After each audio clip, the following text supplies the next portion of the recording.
Nicolas Sarkozy de retour, c'est une bonne ou une mauvaise nouvelle pour le Front National ? Non, mais d'abord, je veux dire, bon, c'est un vrai faux retour. Enfin bon, le Sarko-Show, ça commence franchement à devenir pénible, quoi. C'est juste ridicule.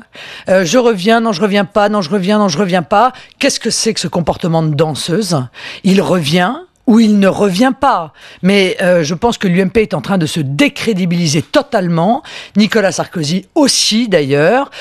La réalité de cette affaire, c'est qu'on avait appris il y a quelques semaines qu'ils étaient en train de prendre des cours de démocratie, mais manifestement, ils n'étaient pas arrivés jusqu'à la fin de leurs études. Ils peuvent y rajouter des cours de comptabilité, parce que ça fait quand même beaucoup, effectivement, pour un parti qui se dit de gouvernement et qui donne des leçons aux autres. Ils ne savent pas organiser un congrès, ils ne savent pas donc maîtriser une élection interne, ils ne savent pas gérer un compte de campagne.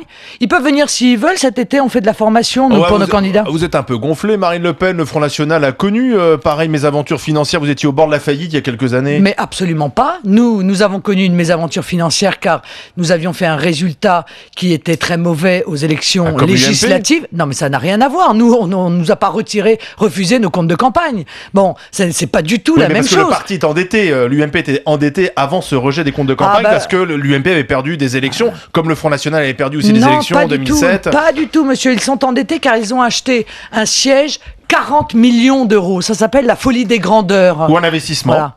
Ah oui, un sacré investissement, oui, comme vous dites. Bon, mais manifestement, ils ont mal géré. Et vous-même, vous aviez vendu votre siège. Ils n'ont pas prévu. Mais nous, ça n'a rien à voir.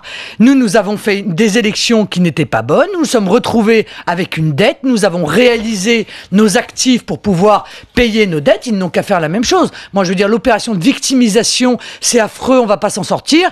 Ils ont un siège à 40 millions. Ils vont toucher 20 millions d'euros par an pendant les 5 prochaines années. Et ils touchaient, durant les 5 dernières années, 33 millions d'euros par an. Alors c'est pas quand même 10 millions qui vont les mettre dans une telle situation, sauf à ce qu'ils aient commis des graves erreurs de gestion, ce qui m'étonnerait pas compte tenu de ce qu'ils ont fait avec la France. L'appel aux dons fonctionne, près de 3 millions récoltés déjà sur Internet. Vous dites quoi aux militants UMP ? Vous avez tort de donner ? Ben non, je dis aux militants UMP qu'ils peuvent donner s'ils le veulent, mais j'aurais trouvé quand même plutôt légitime que l'UMP se retourne d'abord auprès de ces milliers d'élus, car ils ont des milliers d'élus, et bon, en même temps, ça me choque pas tellement. L'UMP a l'habitude de faire payer les petits avant de réclamer des gros. Bon. Ça serait aux élus, députés, sénateurs, maires, conseillers, général, régional, de donner avant tout, avant les militants, avant les sympathisants ? Je pense que ce serait assez légitime, mais j'ai vu que Nicolas Sarkozy avait fait un acte d'une grande générosité. Il a accordé 7 500 €. C'est le maximum. Non, c'est pas vrai. Parce que lui, il est le candidat. C'est lui le créancier des 11 millions. Par conséquent, si demain, il voulait régler les 11 millions d'euros, il les réglerait par chèque et le problème serait réglé. Attendez.